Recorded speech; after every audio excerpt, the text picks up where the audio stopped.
하나님 감사합니다. 주님, 추석 명절을 행복하게 지내게 해주셔서 너무 감사합니다. 또 명절 끝날 저희들 이렇게 하나님 말씀으로 다시 시작합니다. 요한복음을 읽게 되는데 한 구절 한 구절 읽을 때 하나님 이 말씀의 참 의미를 깨달을 수 있도록 도와주시고 이 말씀이 저희들의 삶 가운데 하나님 그대로 살아서 움직이는 그런 말씀이 되기를 하나님 축복하여 주시옵소서. 이 시간 함께한 우리 귀한 친구들에게 함께해 주시고 이 시간을 축복하여 주십시오. 감사합니다. 예수님 이름으로 기도했습니다. 우리 예은이부터 읽자. 요한복음 1장 읽겠습니다. 태초에 말씀이 계셨다. 그 말씀은 하나님과 함께 계셨다. 그 말씀은 하나님이셨다. 그는 태초에 하나님과 함께 계셨다. 모든 것이 그로 말미암아 창조되었으니 그가 없이 창조된 것은 하나도 없다. 창조된 것은 그에게서 생명을 얻었으니 그 생명은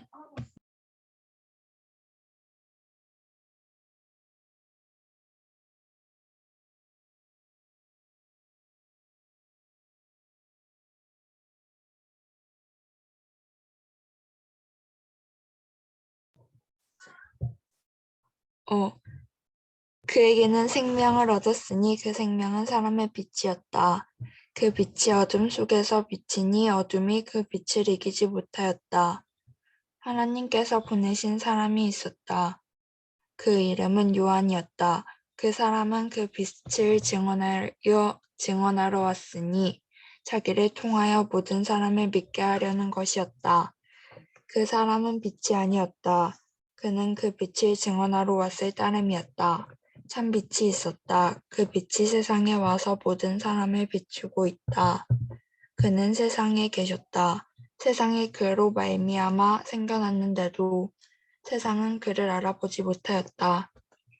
그가 자기 땅에 오셨으나 그의 백성은 그를 맞아들이지 않았다. 그러나 그를 맞아들인 사람들, 곧 그 이름을 믿는 사람들에게는 하나님의 자녀가 되는 특권을 주셨다. 이들은 혈통에서나 육정에서나 사람의 뜻에서 나지 아니하고 하나님에게서 났다.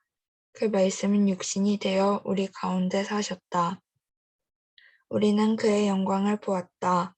그것은 아버지께서 주신 외아들의 영광이었다. 그는 은혜와 진리가 충만하였다. 요한은 그에 대하여 증언하여 외쳤다. 이분이 내가 말씀드린 바로 그분입니다. 내 뒤에 오시는 분이 나보다 앞서신 분이라고 말씀드린 것은 이분을 두고 말한 것입니다. 그분은 사실 나보다 먼저 계신 분이기 때문입니다. 우리는 모두 그의 충만함에서 선물을 받되 은혜에 은혜를 더하여 받았다.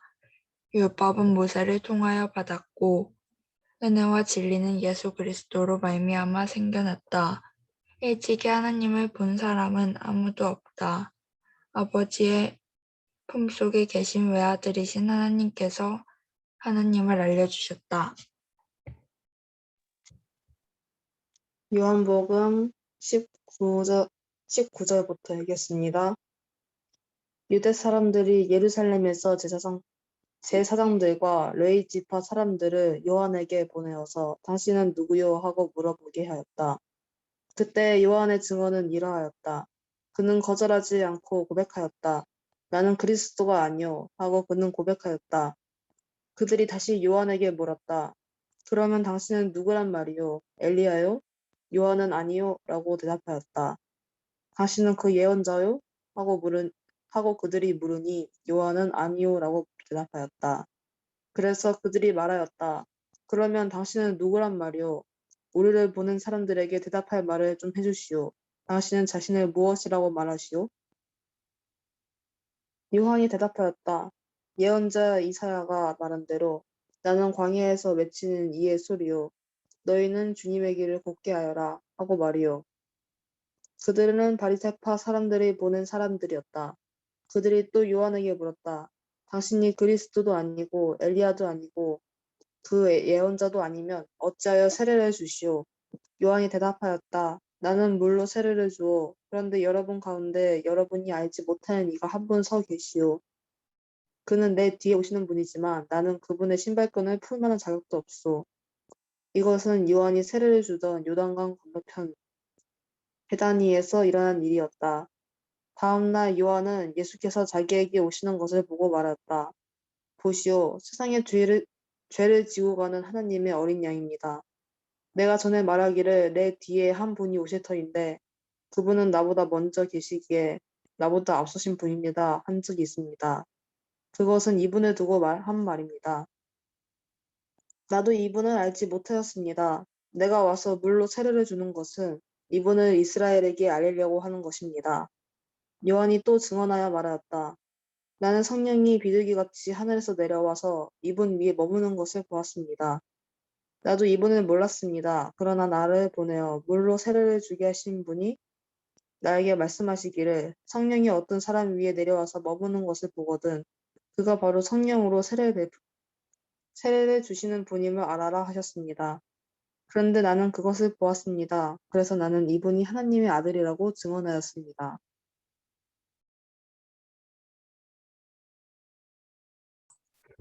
35절부터 읽겠습니다. 다음날 요한이 다시 자기 제자 두 사람과 같이 서 있다가 예수께서 지나가시는 것을 보고서 보아라, 하나님의 어린 양이다 하고 말하였다. 그 두 제자는 요한이 하는 말을 듣고 예수를 따라갔다. 예수께서 돌아서서 그들이 따라오는 것을 보시고 물으셨다. 너희는 무엇을 찾고 있느냐? 그들은 라삐님 어디에 묵고 계십니까? 라고 말하였다. 라삐는 선생님이라는 말이다. 예수께서 그들에게 대답하셨다. 와서 보아라. 그들이 따라가서 예수께서 묵고 계시는 곳을 보고 그날을 그와 함께 지냈다. 때는 오후 4시쯤이었다. 요한의 말을 듣고 예수를 따라간 두 사람 가운데 한 사람은 시몬 베드로와 형제간인 안드레였다. 이 사람이 먼저 자기 형 시몬을 만나서 말하였다. 우리가 메시아를 만났소. 메시아는 그리스도라는 말이다. 그런 다음에 시몬을 예수께로 데리고 왔다. 예수께서 그를 보시고 말씀하셨다. 너는 요한의 아들 시몬이로구나. 앞으로는 너를 게바라고 부르겠다. 게바는 베드로, 곧 바위라는 말이다. 다음 날 예수께서 갈릴리로 떠나가려고 하셨다. 그때 빌립을 만나서 말씀하셨다. 나를 따라오너라. 빌립은 베세다 출신으로 안드레와 베드로와 한 고향 사람이었다. 빌립이 나다나엘을 만나서 말하였다. 모세가 율법책에 기록하였다 하였고 또 예언자들이 기록한 그분을 우리가 만났습니다. 그분은 나사렛 출신으로 요셉의 아들 예수입니다. 나다나엘이 그에게 말하였다. 나사렛에서 무슨 선한 것이 나올 수 있겠소? 빌립이 그에게 말하였다. 와서 보시오. 예수께서 나다나엘이 자기에게로 오는 것을 보시고 그를 두고 말씀하셨다. 보아라, 저 사람이야말로 참으로 이스라엘 사람이다. 그에게는 거짓이 없다. 나다나엘이 예수께 물었다. 어떻게 나를 아십니까? 예수께서 대답하셨다. 빌립이 너를 부르기 전에 내가 무화과 나무 아래에 있는 것을 내가 보았다. 나다나엘이 말하였다. 선생님은 하나님의 아들이시오. 이스라엘의 왕이십니다. 예수께서 그에게 말씀하셨다. 내가 무화과 나무 아래에 있을 때에 내가 너를 보았다고 해서 믿느냐? 이것보다 더 큰 일을 내가 볼 것이다. 예수께서 그에게 말씀하셨다. 내가 진정으로 너희에게 말한다. 너희는 하늘이 열리고 하나님의 천사들이 인자 위에 오르락내리락 하는 것을 보게 될 것이다. 아멘. 요한복음은 이해하기가 쉽지 않은 복음서인데 나중에 가면은 좀 믿음이 성장하고 그렇게 되면은 참 좋은 말씀이에요. 그래서 조금 영적으로 이렇게 생각을 해야만 조금 이해가 가는 말씀이니까 오늘 1장 보면서 조금 궁금했던 점 좀 궁금했다든지 아니면 좋았던 말씀 한번 짧게 한번 묵상해 보도록 합시다.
예은아, 혹시 오늘 읽다가 좀 이해가 안 되거나 이거는 조금 아리까리하다 뭐 이런 거 말씀 있었어? 평소에? 읽다가? 저 그 무화과 나무 아래에 있는 것을 내가 보았다.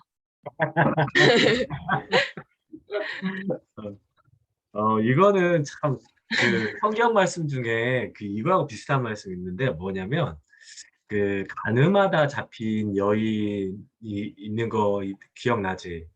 근데 가늠하다 잡힌 여인이 있는데 예수님이 땅바닥에다가 글씨를 쓴 그 성경이 나와. 기억나지? 네, 언뜻 기억나는 것 같지? 네. 그러니까 이게 좀 어려워. 이게 해석하기가 명확하게 해석되기가 어려운데 그거하고 비슷하게 이 어떤 여러 가지 해석들이 있는데 나는 정답은 아니라고 보는데 가장 조금 해석이 그래도 설득력이 있는 게 뭐냐면 이 빌립이라는 사람이 아마 그 무화과 나무 아래서 그 기도를 하고 있었던지 아니면 신앙적인 고민을 하고 있었을 것이다. 근데 그 당시에는 빌립밖에는 아무도 그 자리에 없었는데 그거를 하나님이 그걸 보시고 빌립에게 이제 그 네가 무화과 나무 아래 있던 것을 내가 보았다. 예를 들어서 예은이가 있잖아. 아무도 모르게 너무 힘들고 어려워서 혼자 몰래 이제 교회에 가서 혼자 캄캄한데 기도하고 있었던 모습이 그때가 있다고 생각을 해봐. 근데 어느 날 이렇게 막 활동하고 있는데 하나님이 꿈에 나타나서 내가 너 그날 저녁에 기도하는 걸 내가 널 봤어. 이렇게 하면은 빌립처럼 당신은 정말 하나님의 아들이십니다. 그런 상황일 것이다라고 이렇게 해석을 하시는 게 조금 유력한 것 같아. 음, 그렇게 해석을 하는 게 좀 유력한 것 같고 이거는 좀 정답이라기보다는 그렇지 않았을까. 그러니까 이 빌립이라는 사람과 하나님만 아는 비밀을 예수님이 말을 했다라는 것 같아. 그러니까 이 말이 나오자마자 그게 바로 빌립이 당신은 하나님의 아들입니다.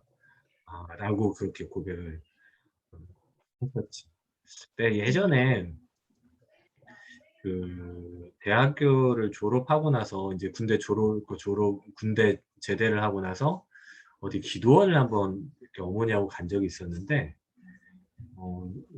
그 목사님이 우리 목사님처럼 키도 작고 한데 기도를 해주시면서 뭐라고 하시냐면 그분이 이제 이렇게 예언의 은사가 있으셨던 분이라고 그렇게 많이 평을 받았던 분인데 나를 딱 보더니 나는 안 나가려고 그랬는데 엄마가 나가라고 해가지고 나갔는데 딱 보더니 뭐 때문에 기도하러 왔어? 그러더라고.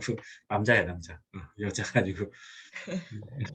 그래가지고 그냥 하나님 말씀대로 잘 살도록 했더니 내 말을 딱 끊으면서 목사님이 너 자네 뭐 진로 때문에 왔구나 이제 직업 때문에 왔구나 그러니까, 아니요 저 하나님 말씀대로 잘 살려고 근데 아니야 직업이야 하면서 기도를 막 해주시는 것 같더라고요.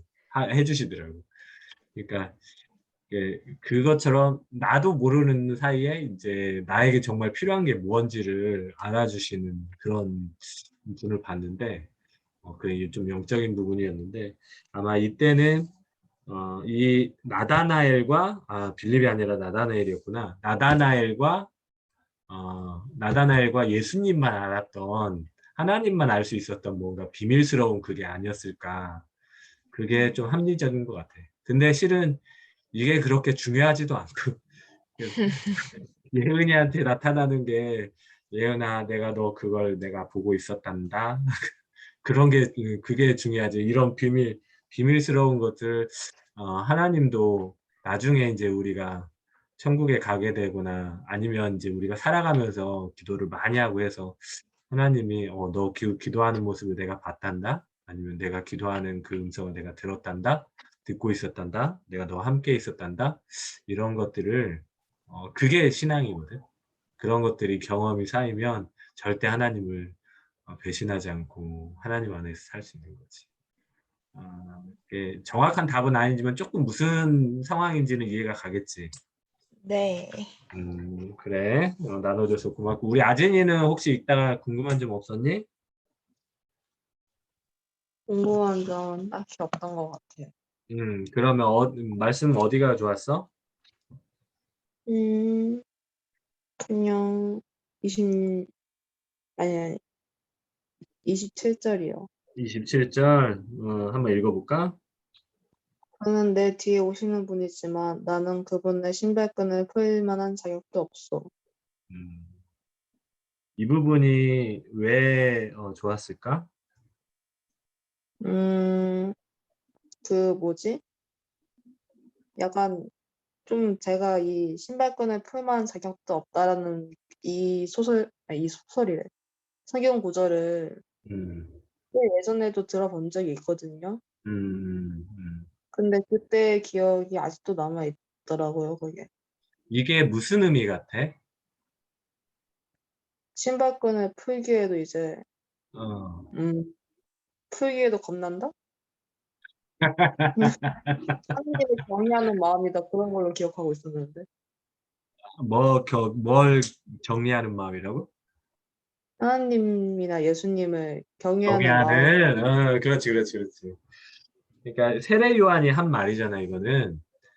그러니까 네, 세례 요한은 예수님의 길을 이렇게 미리 준비해 놓은 선지자인데, 이스라엘 사람들이 막 이게 세례 요한을 막 치켜 세우니까 나는 내 뒤에 오시는 분의 신발끈조차도 매기가 힘든 그런 보잘것없는 사람이다. 그러니까 하나님을 경외하고 자기의 본분을 제대로 알고 있었던 겸손한 사람이었다.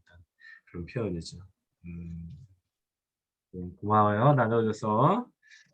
나는 오늘, 늘 이게, 음, 요한복음 1장 1절에부터 14절까지의 말씀이, 음, 이 말씀 대신 예수님. 항상 내가 질문을 하잖아. 예은아, 너는 왜 말씀을 읽니? 아진아, 넌 왜 말씀을 읽니? 라고 질문을 했을 때, 전사님은 시간이 되면 말씀을 많이 읽거든. 그러니까 의무감으로 나는 말씀을 읽질 않아. 그래서 의무감으로 말씀을 읽지 않는데 왜 내가 말씀을 읽을까? 라고 생각을 해보면 나는 어, 요한복음 1장에 태초에 말씀이 계셨는데 이 말씀으로 하나님이 천지를 창조하셨대. 그치? 그리고 이 말씀 안에는 생명이 있었대. 사람들의 빛이 있었고. 근데 그 말씀을 보니까 결국에는 1장 14절에 말씀이 육신이 되어 나타나신 게 예수 그리스도라는. 그러니까 우리가 지금 말씀을 읽는다는 것은 실은 어마어마한 일을 하고 있는 거야. 믿음이 있는 사람들에게는. 우리가 그냥 말씀을 소설책처럼 교과서처럼 읽는 것 같아 보이지만 진짜 믿음의 사람들에게는 이 말씀이 태초에 하나님께서 천지를 창조하셨던 그 말씀이라는 거지. 그리고 그 안에 우리들의 생명이 있고 하나님의 말씀 안에 생명이 있고 또 그 말씀이 육신으로 나타나신 게 예수 그리스도. 그러니까 예수님이 뭐라고 하냐면 내 말에 거하고 네가 내 안에 거하고 내가 내 말이 너희 안에 거하면 무엇이든지 원하는 대로 구하라.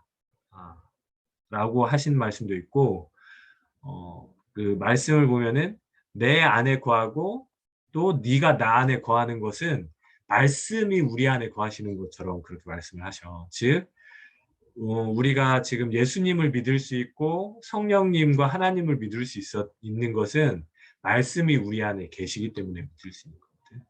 또 로마서의 말씀 혹시 올해 1월 달에 하실 때 기억이 나는지 모르겠는데 우리의 믿음은 어디에서 나냐면 우리의 믿음은 들음에서 나. 말씀을 들음에서 나고 들음은 곧 하나님의 말씀으로 말미암는다고 그랬거든. 그러니까 전에도 얘기했잖아. 너희들은 상처 안 받을 것 같으니까 얘기한다고. 말씀을 읽지 않는 사람은 결코 하나님을 섬기는 사람이고 하나님을 아는 사람이라고 할 수 없다는 거. 요한복음 1장 1절에서 14절 아니면 18절까지 말씀 쭉 그렇게 기억을 했으면 좋겠고 이거는 정말 중요한 말씀이고 이게 삼위일체 관해서도 설명이 되는 말씀이에요. 말씀이고 태초에 있었고 태초에 계신 하나님의 말씀이 예수님이시고 또 성령님이 또 뒤에 나오고 삼위일체 설명할 때 이 말씀으로 설명하기도 하거든. 되게 어렵지만 나중에 이 말씀이 정말 좋구나라는 것을 알게 될 것 같아요. 시간이 그렇게 남지 않았는데 혹시 또 궁금한 점 있나? 궁금한 점 있나요? 없으면 기도하고 마칠게요. 오늘은 예은이가 좀 기도하고 마쳐볼까? 네. 기도하고 마치자. 하나님, 우리가 말씀을 읽을 수 있도록 해주셔서 감사합니다. 네. 저희가 이 말씀을 삶 속에서 항상 기억할 수 있도록 도와주세요. 네. 말씀대로 살아갈 수 있도록 도와주세요. 예수님의 이름으로 기도합니다. 아멘. 네. 아, 그래. 오늘